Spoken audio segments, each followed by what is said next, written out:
En este programa vamos a adentrarnos en el capítulo 2 del libro de Efesios. Sí, vamos a ver, recordar que hemos visto en el capítulo 1 acerca de cómo Dios le dio a la iglesia un poder y precisamente y habló de ese poder a una iglesia que estaba viviendo una circunstancia complicada, porque una iglesia que nació en medio de un centro idolátrico a nivel mundial. Recordemos cuando en Hechos de los Apóstoles cuentan que en Efesios comenzaron a gritar: grande es Diana, diosa de los Efesios, como por 2 horas. 2 horas. Y era un centro de ocultismo, brujería, idolátrico, ocultismo, brujería, y como ciudad grande, importante que era Éfeso, seguramente una ciudad cosmopolita con muchas culturas mezcladas y mucho pecado. Recordemos lo que era antiguamente el Imperio Romano, era una de las ciudades importantes de la provincia de la parte este del Imperio Romano, ¿no? La llamada provincia de Asia. Entonces, hoy vamos a ver el capítulo 2, donde yo tengo algo muy especial con el capítulo 2, porque fue estos versículos que vamos a ver ahora son los que a mí Dios me habló en el momento que allá por 1987 para consagrar mi vida al Señor. Yo recién había ingresado en la iglesia, recién estaba caminando el camino del Señor y bueno, Dios me habló específicamente con este versículo. Vamos al capítulo 2, versículos 1 al 3, por favor. Y Él os dio vida a vosotros cuando estabais muertos en vuestros delitos y pecados, en los cuales anduvisteis en otro tiempo, siguiendo la corriente de este mundo, conforme al príncipe de la potestad del aire, el espíritu que ahora opera en los hijos de desobediencia, entre los cuales también nosotros vivimos en otro tiempo en los deseos de nuestra carne, haciendo la voluntad de la carne y de los pensamientos, y éramos por naturaleza hijos de ira, lo mismo que los demás. Aquí habla muy claramente que acerca de algo que yo era un joven cuando conocí al Señor y sucedió lo que les conté, tenía 24 años. Con 24 años recién conocí al Señor y estaba como la lucha que tienen todos, que sí, me gustó mucho la obra de Dios, la experiencia que vivía en la iglesia, qué bien que me sentía, pero tenía en mi corazón que me gustaban las cosas de este mundo. Era joven y quería vivir, como muchas veces escucho a los jóvenes, dicen, es que quiero vivir. Parece que la vida con Dios es como perderla, ¿no? Exacto. Hasta que estando en una situación no muy conveniente, por decirlo de una manera suave, entonces de repente veo algo y siento en mi espíritu que ese ya no era mi lugar, que precisamente eso no era mi lugar, hasta que en determinado momento me encuentro con que el Espíritu Santo me lleva a este versículo bíblico y me hace entender precisamente que no puedo andar en los caminos del Señor y en la corriente de este mundo, que es antagónico. Exactamente. Por eso dice, andábamos antes en nuestros delitos y pecados. O sea, pecados es igual a delito. Y cuando dice andábamos antes, significa en el tiempo de no haber conocido al Señor, andábamos en esa situación pecaminosa, sí, en nuestros delitos y pecados que nos separaban de Dios. Porque cuando habla de muerte, la etimología de la palabra muerte significa separación. Entonces, el pecado nos separa de Dios, por eso es donde se produce la primera muerte. La otra muerte es cuando el espíritu y el alma se separan del cuerpo, o sea, cuando el cuerpo deja de tener vida natural y entonces el espíritu y el cuerpo se separan del cuerpo. Y la última muerte es cuando la condenación eterna, que es vivir separado eternamente de Dios. Entonces aquí habla de cuando uno está separado de Dios por causa precisamente del pecado, ¿no? Y ahora, cuando uno anda, vive separado de Dios, anda en la corriente de este mundo. ¿Qué significa la corriente de este mundo? Algo que varias veces expliqué y que no me voy a cansar de explicar. La palabra mundo es la palabra cosmos, en el original es la palabra cosmos. La palabra mundo no significa el planeta Tierra. Una cosa es el planeta Tierra, otra cosa es el cosmos, la cosmovisión de este mundo, la forma de entender, de pensar, la línea de pensamiento, la línea de, ¿cómo te puedo decir? La construcción social y mental de este mundo. Y dice que es conforme. ¿Qué significa conforme? Que tiene la forma del príncipe de la potestad del aire. Para que lo entendamos, por ejemplo, la puerta de un coche. La puerta de tu coche originalmente era una lámina de acero que venía en una bobina, venía una lámina de acero que pasó por una máquina que con unas toneladas de presión y con una matriz hicieron un corte, un golpe donde cortó lo sobrante y le dio la forma que tiene la puerta. Entonces, cuando dice conforme, o sea, que tiene la forma que le dio, en este caso, no una máquina enorme, sino la presión del diablo. El príncipe de este mundo está hablando precisamente del espíritu de desobediencia, el espíritu del diablo, que ejerce una presión para que tú tengas la forma de pensar. Por eso es la presión de, ay, tú no haces esto, tú no haces el otro. Yo sé que, sobre todo si son jóvenes y me están escuchando, sienten esa presión para que sigas la corriente de este mundo. Sientes esa presión para que te vistas igual, para que hables igual, para que pienses igual, para que actúes igual. De tal manera que cada vez más, siempre fue así, pero cada vez más hay una presión sobre el disidente, de tal manera que hoy se usa mucho una frase que dice te cancelan. Te cancelan socialmente, te cancelan, o sea, usan una presión tremenda, o piensas como este mundo, o si no, te cancelan de tal manera que puedes perder tu trabajo, puedes perder tus amigos, puedes perder un montón de cosas, posibilidades. ¿Por qué? Porque o entras en esa presión o no. Pero nosotros, los hijos de Dios, fuimos llamados precisamente a ir contra la corriente de este mundo. El arrepentimiento, la palabra arrepentimiento, que viene de metanoia, significa cambio de actitud. Significa que si yo estoy siguiendo la corriente de este mundo como antes la seguíamos por causa del pecado, por causa de nuestra ignorancia, seguíamos la corriente de este mundo en pecado, pero vino el Espíritu de Dios y la palabra de Dios y nos convenció de pecado, de justicia y de juicio, y entonces dimos la vuelta 180 grados, no 360 como muchos dicen, porque si haces 360, vuelves al punto de partida. Algunos quieren hacer del cristianismo 360 grados. Claro, pero no, 180 grados significa que si caminabas hacia allí, giras y caminas en contra. Y precisamente el cristiano es como el salmón. El salmón va contra la corriente y los hijos de Dios tenemos que ir contra la corriente de este mundo.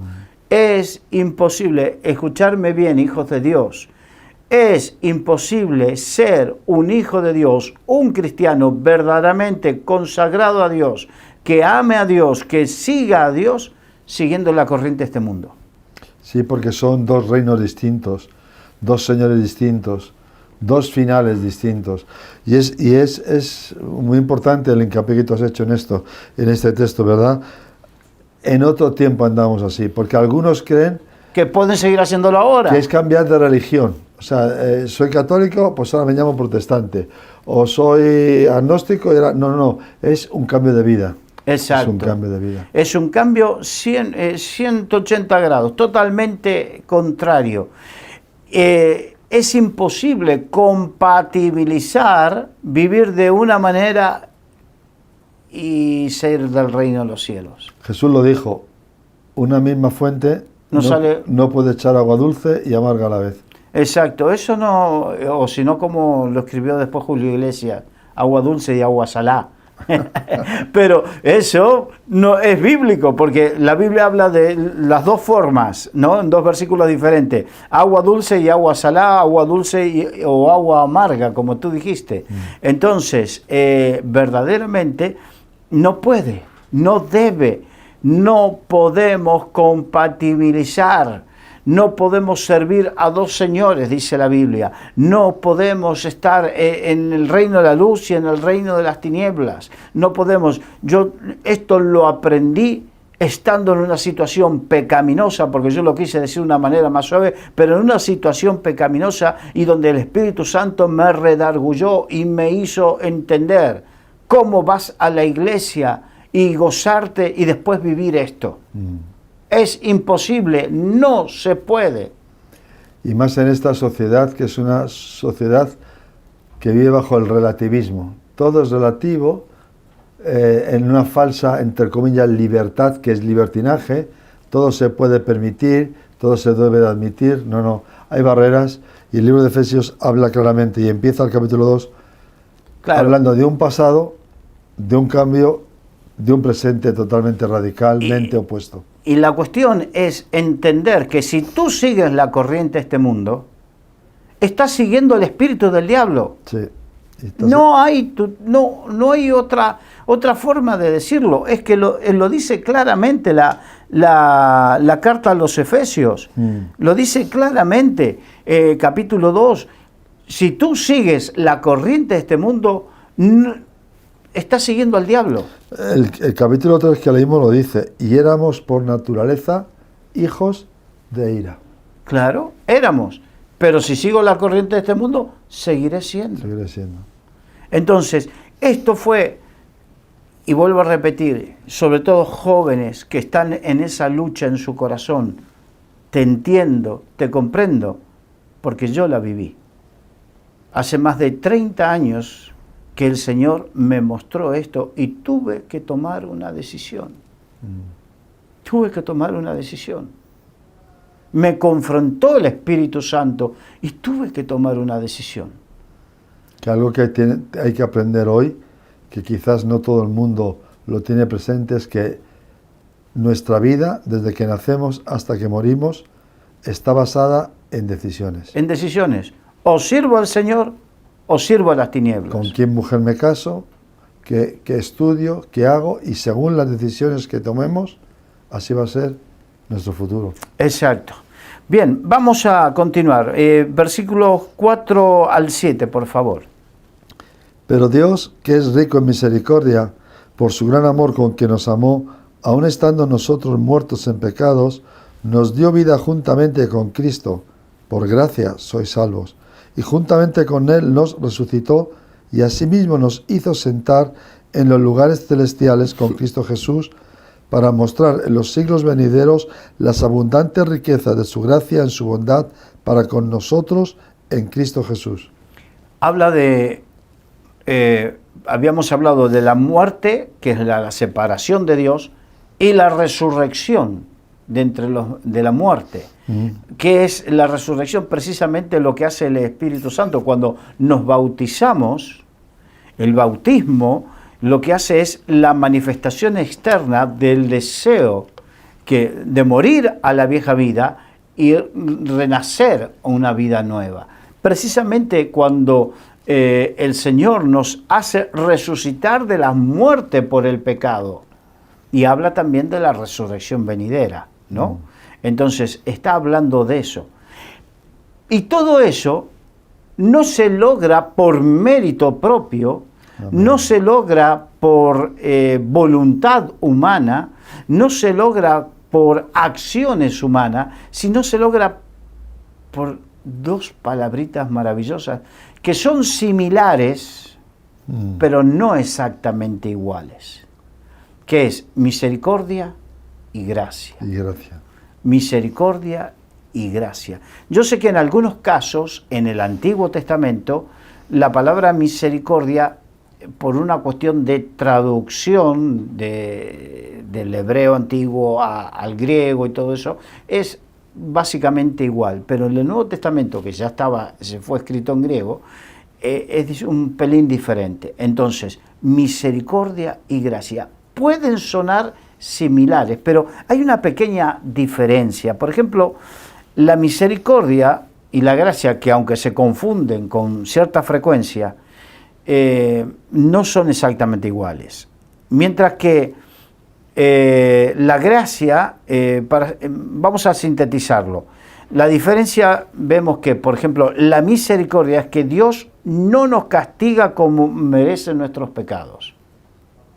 Por misericordia, Dios no nos castiga como merecemos. Porque la misericordia significa que nada merecemos. Y como nada merecemos, no podemos exigir nada. Sin embargo, Dios, lo que sí mereceríamos era el castigo. Dios para su castigo sobre nuestras vidas, justo castigo por misericordia. Qué bonito.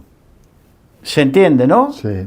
Ahora, la gracia es que Dios nos bendice a pesar de que no lo merezcamos. Que eso es grande. Digamos que la gracia es un paso más allá.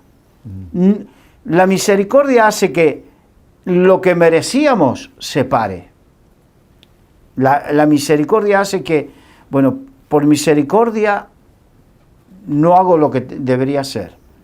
Pero la gracia va un paso más allá y dice, a pesar de que merecerías el castigo, yo te voy a bendecir. Y todo hombre tiene misericordia de Dios, oportunidades. Exacto. Dios las va brindando a lo largo de la vida. Entonces, aquí nos habla de la misericordia y la gracia, misericordia por su gran amor, por su gracia. Debemos entender estos conceptos porque lo que el pueblo de Israel pereció por falta de conocimiento. Y muchas veces los hijos de Dios perecemos por lo mismo.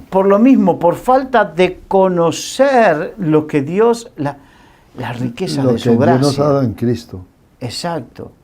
Todo lo que Dios ha hecho en la cruz del Calvario por cada uno de nosotros, todo lo que desconozcamos, el diablo nos lo va a robar y va a impedir que lo disfrutemos.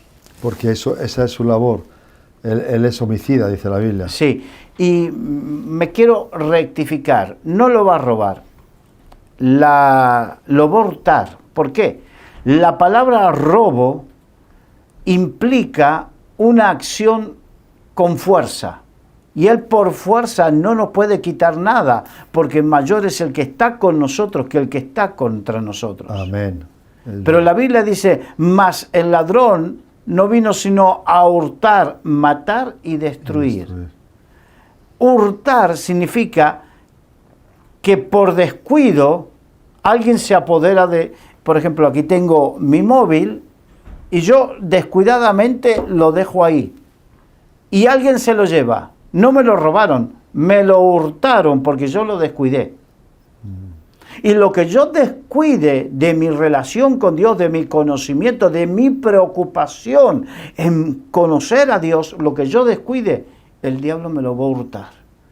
Por eso hurta la paz, hurta el llamado, hurta el gozo, hurta tantas cosas. ¿Por qué? Porque las descuidamos.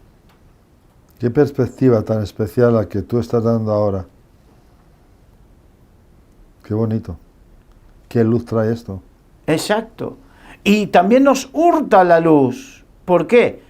Porque no andamos en luz y no buscamos la luz. Hay muchos que son hijos de la luz, pero lamentablemente siguen andando en tinieblas. ¿Por qué? Porque no buscan la luz. Y cada vez se les va apagando más y más esa luz. Claro. El aceite se gasta. Exacto. Ya. Bueno, vamos a continuar. Versículo 8, por favor, 8 y 9. Porque por gracia sois salvos por medio de la fe, y esto no de vosotros, pues es don de Dios, no por obras, para que nadie se gloríe. Fíjate, esto es lo bueno de entender la misericordia, pero entender la gracia. La gracia no necesita de algo, que yo haga algo. La gracia simplemente es por fe, por cuanto creo. Lo único que tengo que hacer es creer y verás. Cree solamente y verás la gloria de Dios. No, la gracia no necesita de obras. La gracia, después vamos a ver, vamos a completar el concepto después, pero el primer paso para entenderlo correctamente es, porque venimos en de una ideología donde sobre todo hay que hacer tales sacrificios, tantas cosas. No, si no, no es por gracia, no es por obras, no hay nada que yo pueda hacer para obtener la gracia de Dios. Pero eso no solamente es especialmente en España con la religión católica, sino con otras muchas religiones. Las religiones en general ponen ritos, sacrificios. Los que están metidos en una barra igual tienen que hacer ciertos rituales para llegar a ver si tienen la paz, tienen la iluminación, tienen cosas. Sin embargo, hay una palabra que vence todo eso, las de Jesús en la cruz. Consumado es. Exacto. Entonces la gracia hace... A mí, yo a veces he escuchado a gente que dice, me arrepiento delante del Señor 1 y 1000 veces. Puede sonar de una persona muy compungida, pero verdaderamente no necesitas arrepentirte tantas veces, con que lo hagas una sola vez es suficiente. Y no peques más. El resto tienes que disfrutar de la gracia. Tienes que disfrutar de que por gracia Dios te bendice, por misericordia Dios te perdona y por gracia Dios te bendice, por misericordia Dios frena su ira sobre tu vida, pero por gracia Dios te adopta como hijo suyo, te acepta en su reino, te convierte en hijo amado, en heredero del reino y de las promesas de Dios, por gracia. Por gracia, no por méritos. Exacto. No por obras. Ahora, fíjate, versículo 10, por favor. Porque somos hechura suya, creados en Cristo Jesús para buenas obras, las cuales Dios preparó de antemano para que anduviésemos en ellas. En el programa anterior hablamos brevemente de la predestinación, que Dios no es que elige a unos para bien y otros para mal, sino que brinda la oportunidad a todo y con el libre albedrío, cada uno elige qué camino tomar. Sí. Ahora, aquí dice las buenas obras que Dios preparó desde el principio, de antemano. O sea que cuando Dios decide aceptarnos como hijos suyos, Él para sus hijos ya tenía preparados buenas obras para que andemos en ellas. Nosotros como hijos de Dios tenemos un problema muchas veces, es que no nos detenemos a preguntarle, Señor, ¿qué quieres tú de mi vida? Señor, ¿qué tienes tú para mi vida? Por eso muchos cristianos se aburren. No sé, había una frase en unos capítulos de Homer Simpson que decía, me aburro, y ahí parece la vida de muchos cristianos, que se aburren. ¿Cómo te puedes aburrir? Si conoces la voluntad de Dios, si te preocupas en conocer cuáles son las buenas obras que Dios tiene para ti desde antes de la fundación del mundo, desde la eternidad pasada, Dios ya tiene para sus hijos buenas obras para que anden en ellas. Que son caminos de bendición, de felicidad, de poseedores de las riquezas espirituales de Dios y también de las bendiciones físicas. Porque cuando Dios nos libera de pecados, también nos libera de un montón de enfermedades. Exacto. Porque el pecado enferma, los vicios enferman. Ahora, vamos, en Apocalipsis, por ejemplo, capítulos 2 y 3 de Apocalipsis, son las 7 cartas a las 7 iglesias del Apocalipsis, y entonces, prácticamente todas las cartas, de las 7 cartas, en casi todas, habla de obras que a Dios le agradan y obras que Dios no agrada. Porque aborreces la obra de los nicolaitas. Vuelve al primer amor y a las primeras obras. O sea que hay obras que muestran la mano de Dios sobre nuestras vidas, que son precisamente las buenas obras que Dios tiene de antemano. La fe no es por obras, es por gracia. Ahora, la fe, nuestra fe, si vivimos y caminamos en fe, eso se va a ver reflejado en las obras que hacemos. Sí. Que son las obras que Dios tiene preparado de antemano. Eso dice el apóstol, otro apóstol en el final del Antiguo Testamento. Yo te mostraré mi fe por mis obras. Exacto. Entonces, no es que desechemos las obras. Tenemos que vivir en equilibrio. Primero es la fe. Y esa fe nos va a llevar a obras. A obras. Porque andamos en novedad de vida, como decíamos antes. Exacto.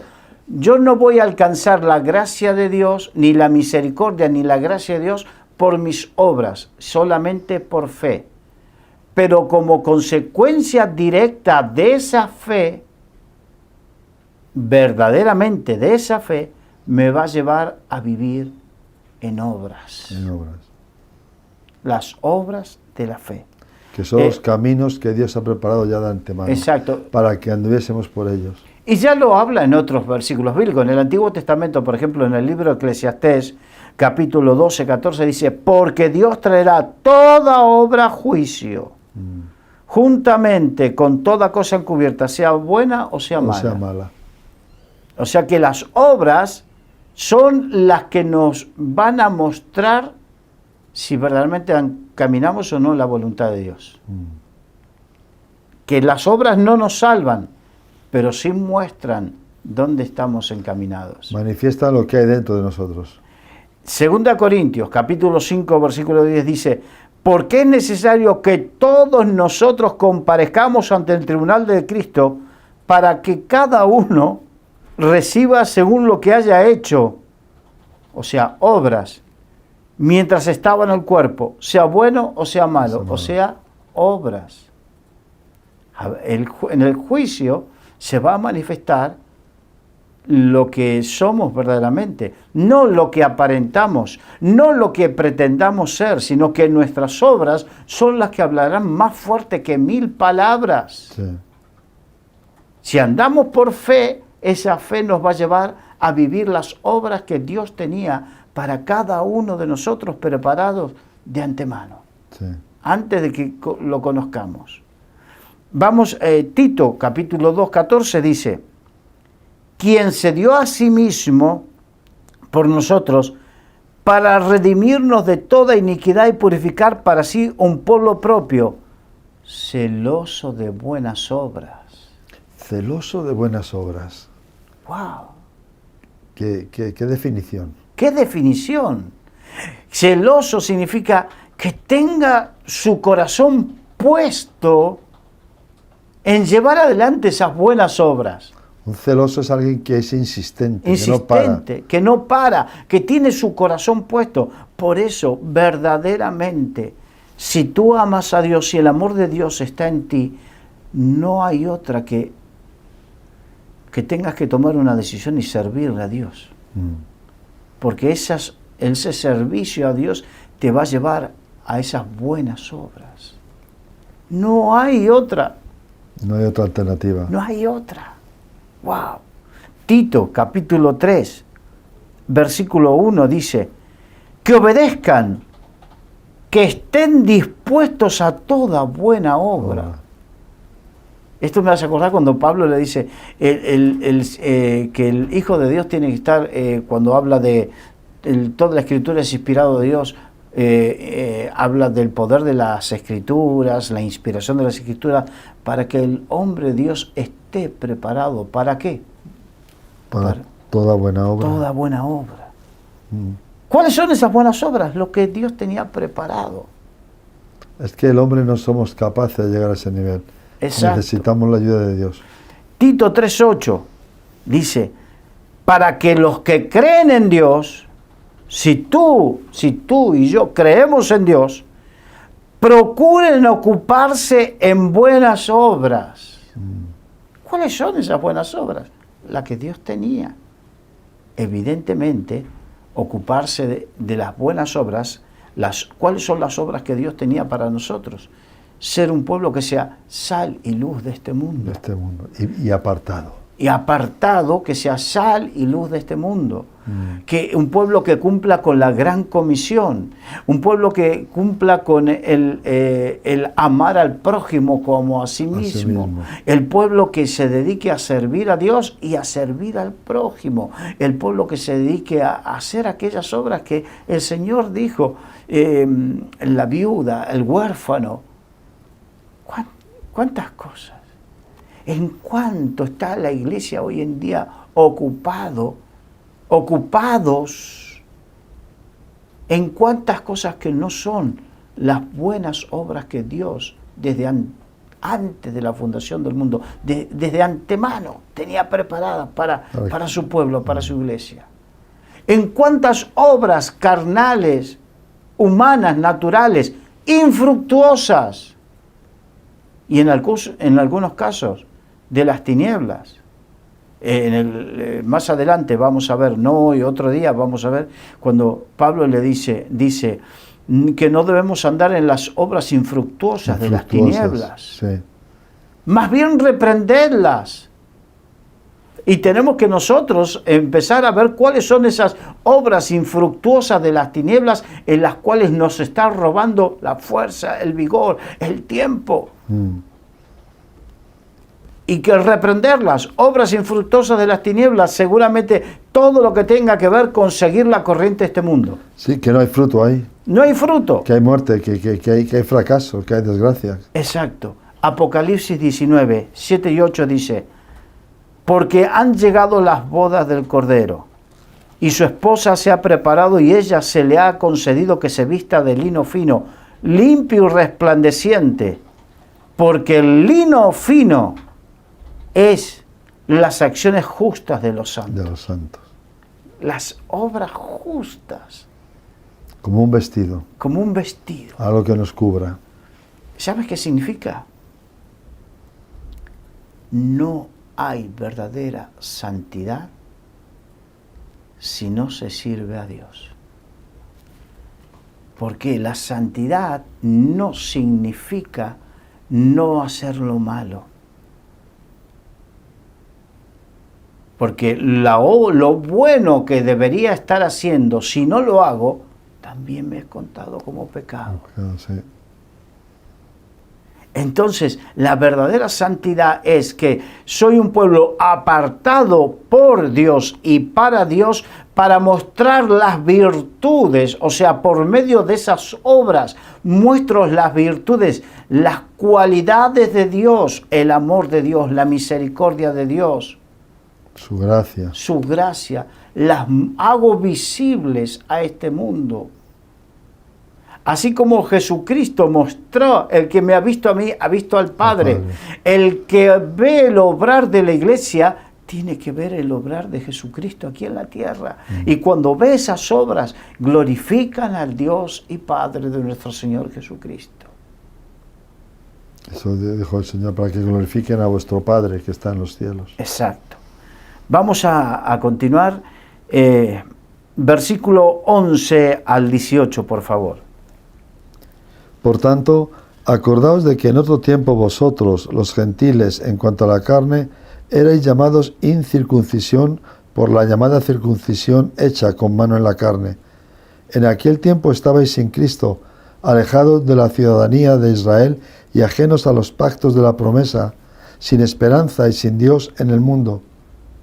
Pero ahora en Cristo Jesús, vosotros que en otro tiempo estabais lejos, habéis sido hechos cercanos por la sangre de Cristo, porque Él es nuestra paz, que de ambos pueblos hizo uno, derribando la pared intermedia de separación, aboliendo en su carne las enemistades, la ley de los mandamientos expresados en ordenanzas, para crear en sí mismo de los dos un solo y nuevo hombre, haciendo la paz, y mediante la cruz reconciliar con Dios a ambos en un solo cuerpo, matando en ella las enemistades. Y vino y anunció las buenas nuevas de paz a vosotros que estabais lejos y a los que estaban cerca, porque por medio de él los unos y los otros tenemos entrada por un mismo espíritu al Padre. Amén. En el programa anterior habíamos hablado de que los apóstoles eran judíos, entonces ellos creían al principio que el Evangelio era para los judíos, porque Jesucristo era el Mesías que el pueblo judío estaba esperando. Entonces, como ellos creían eso, lo que hacía era que iban para evangelizar, iban a las sinagogas a predicar. El primer sitio donde predicaban eran las sinagogas, hasta que por diversos hechos se dieron cuenta que la salvación no era solamente para los judíos, sino era para los gentiles. Y aquí le dice a los gentiles de Éfeso, que en Hechos capítulo 19 cuenta cómo por un tiempo comenzaron a predicar en la sinagoga que había en Éfeso, pero cuando se alborotaron los ánimos y continuaron predicando en la casa de uno llamado Tirano, que tenía una escuela, y ahí comenzaron a creer judíos, pero también gentiles. Entonces, a esos gentiles que muchas veces los judíos consideraban y menospreciaban por el hecho de que ellos eran descendencia de Abraham, acá les está diciendo el apóstol Pablo que era judío de judíos. Él era un judío y fariseo en cuanto a la ley. Exacto, él era un estudioso.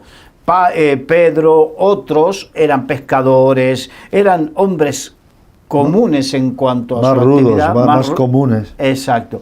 Pero Pablo no. Pablo era un hombre preparado, fariseo de fariseo. Y reconocido. Exacto. Y entonces él les dice, ya no hay división, no hay diferencia entre uno y otro. Para Dios son todos iguales. Y esto es importante porque en este caso específico nos habla judíos y no judíos. Pero tenemos que aprender y traspolar esta verdad entre que no hay diferencia entre denominaciones, que Dios está harto de que defendamos denominaciones y que alguna denominación se crea mejor o superior o con más derecho o lo que sea que otra. Con más santidad, con más manifestaciones, con más revelación, con más cosas. Pero es curioso que el camino a los gentiles no lo abrió ningún hombre. No. Y justo empezó esa apertura en casa de un gentil. Cuando Dios se aparece a un hombre, le dice, mira, llama al apóstol Pedro para que te diga lo que tienes que hacer para ser salvo. Y ahí es cuando se abre el Evangelio. Y Pedro recibe la visión de Dios y cómo Dios mueve esas cosas. Y aquí en Efesios lo confirma el apóstol Pablo, de que no hay barreras, que Dios las ha roto. El velo, de hecho, se rompió con la muerte de Cristo. Exacto. El velo del templo. Y se rasgó. Lo que sucede es que Dios nos muestra que de los dos pueblos, el pueblo judío y el pueblo gentil, hizo uno. Hay muchos, en estos momentos, muchos judíos están comenzando a tener una revelación acerca del Mesías. Sí. Y están creyendo de los dos pueblos, va a ser uno. Pero esto es para aquellos que hacen esos énfasis en lo que nos divide. Aquellos que hacen, el pueblo de Israel fue en cierta manera avergonzado porque ellos vivían haciendo énfasis de tal manera que a un gentil le decían, este perro gentil. Sí. Y ellos decían, hijos de Abraham somos. Claro. Y además le reprocharon a Cristo con esa palabra, nosotros somos hijos de Abraham, ¿y tú? Y entonces a los otros los consideraban perros gentiles, los menospreciaban. Espero que eso no suceda. Deseo, yo sé que los hay. Lamentablemente, porque esta enseñanza es imperecedera, por algo Dios la da, que tendemos a hacer esa diferenciación y creernos recordemos que la Biblia nos llama a considerar a nuestro hermano como superior a nosotros mismos. Hay veces que es una tristeza cuando los mismos cristianos dejan una dominación o ocurre algo y de repente además dejan de hablarse. Tratan a un hermano como si fuera un enemigo, como si tuviera la lepra. No, yo no quiero saber nada, no, y no debe de ser así. Jesucristo dice, aboliendo en sus carnes las enemistades. Qué fuerte esa palabra, Qué fuerte. Aboliendo en su carne las enemistades. Qué interesante que nos pongamos las pilas con estas enseñanzas. Y que vayamos con humildad al sitio de oración y que Dios pueda examinar nuestro corazón. Exacto. Para no hacer acepción de personas. Bien, vamos con la última parte que por lo menos que tenemos para seguir. Versículos 19 al 22. Así que ya no sois extranjeros ni advenedizos, sino conciudadanos de los santos y miembros de la familia de Dios, edificados sobre el fundamento de los apóstoles y profetas, siendo la principal piedra del ángulo Jesucristo mismo, en quien todo el edificio, bien coordinado, va creciendo para ser un templo santo en el Señor, en quien vosotros sois juntamente edificados para morada de Dios en el Espíritu. Así que ya no sois extranjeros ni advenedizos. Durante mucho tiempo yo fui extranjero, legal, pero extranjero. Cuando digo legal, porque en un tiempo saqué los papeles y era un extranjero. Pero a pesar de que era legal, me consideraban extranjeros. Por favor, que la Policía Nacional no se ofenda, simplemente voy a contar algo que tiene que ver con una realidad, y es que cuando tú vas a la policía a renovar la documentación, bueno, ahora no tanto porque ahora hay que ir con cita previa, pero antes, hasta hace poco, había una cola para extranjeros y otra fila para españoles. Sí. Ibas a renovar una documentación legal, pero seguías siendo extranjero. El hombre siempre levanta fortalezas, barreras y fronteras. Hace un tiempo, cuando me dieron la ciudadanía española, ya no tuve diferencia. Ya era español. Comencé a ser español de pleno derecho, de tal manera que ya no iba a la otra fila, sino que iba a la fila de los españoles. Este ejemplo, que no es para atizar a la Policía Nacional bajo ningún punto de vista, simplemente para contar con un ejemplo práctico, poder entender esta verdad profunda. Cuando el Señor obra, no sigue manifestando las diferencias entre unos y otros. Dios obra para que ya ni unos se sientan superiores a otros. No somos ni extranjeros ni advenedizos, somos hijos de Dios, ciudadanos del reino de los cielos de pleno derecho, para que lo entendamos. Por encima de ser judíos, griegos o de cualquier otra nacionalidad. Exacto. Por encima de ser judíos o gentiles, por encima de ser europeos, americanos, asiáticos, africanos o de cualquier otra etnia. Por encima de pertenecer a cualquier denominación cristiana. Aquí estamos. Aquí estamos. Hijos de Dios. Por gracia y misericordia. Edificados, conciudadanos de los santos y miembros de la familia de Dios. O sea, somos miembros de una sola familia. Somos miembros de una sola familia. Yo sé que a través de las redes sociales nos ven mucho en algunos países desde Estados Unidos, y no sé si alguno en Canadá, pero soy consciente de Estados Unidos, México, Guatemala, El Salvador, Costa Rica, Panamá, Colombia, Brasil, Chile, Perú, Bolivia, Argentina, Uruguay, porque he visto toda esta gente que nos ha escrito y que se manifiesta en distintos programas que hemos hecho y que están subidos en las redes sociales. Entonces, toda esa gente Somos uno, no somos americanos o españoles. No porque tú eres español de nacimiento y yo soy español por adopción. No, somos uno. Todos pertenecemos al reino de los cielos. Amén. Somos de la misma familia. Somos familia en el Señor. Y la cuestión que tenemos que estar edificados, o sea, lo que nos tiene que edificar no es la identidad de nuestra denominación. No es la identidad de mi pastor, no. Edificado sobre el fundamento de los apóstoles y profetas. ¿Qué apóstoles y profetas? Los de la Biblia. Los de la Biblia. No, Exacto. No más modernos, no. Los de la Biblia. Entonces, esto es la maravilla del Evangelio. En quien todo el edificio bien coordinado, todos bien coordinados, vamos creciendo.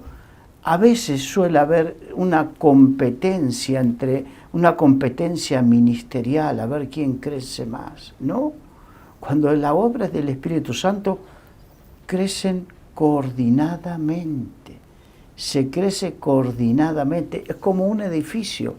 El edificio, yo me acuerdo, he visto edificios que crecer la estructura de concreto, una planta por semana, y después en forma coordinada vienen los gremios, vienen los albañiles, después los diferentes gremios a edificar hasta que el edificio está completo.